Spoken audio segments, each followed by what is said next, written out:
여러분의 구독과 좋아요, 그리고 딸랑딸랑 알림까지 큰 힘이 됩니다. 제01화 지역사회 전파의 선제 대응. 요양병원 중여행력 전수조사 종합. 정부가 해외여행력과 확진자와의 접촉력이 없는 29번째 환자 역학조사와 별개로 감염원을 알 수 없는 지역사회 전파 차단 필요성이 높다고 보고 선제적인 대응에 나서기로 했다.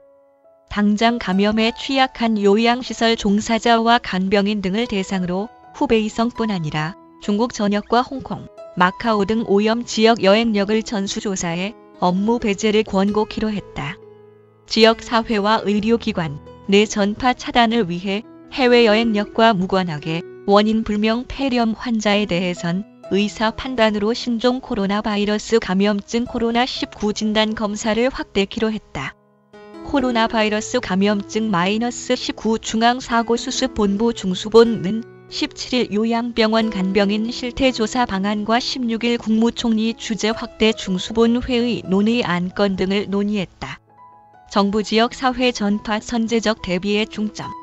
이어 정부 세종청사에서 열린 정례 브리핑에서 김강립 중수본 부본부장 보건복지부 차관은 29번과 30번에 대한 판단 결과와 별개로 정부는 코로나19의 지역사회 확산에 선제적으로 대비할 필요성이 있다고 판단하고 있다고 말했다.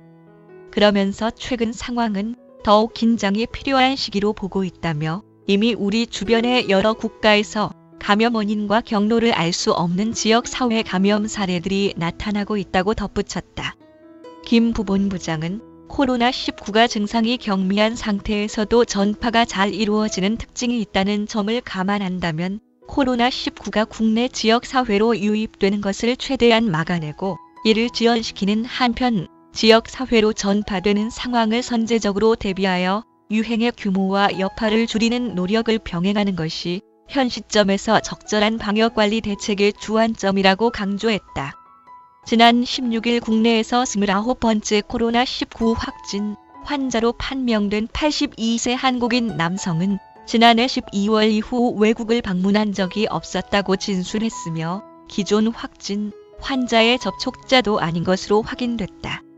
이어 같은 날 오후 자가 격리 중이었던 29번째 환자의 아내인 68세 한국 여성도 30번째 확진 환자로 확인됐다.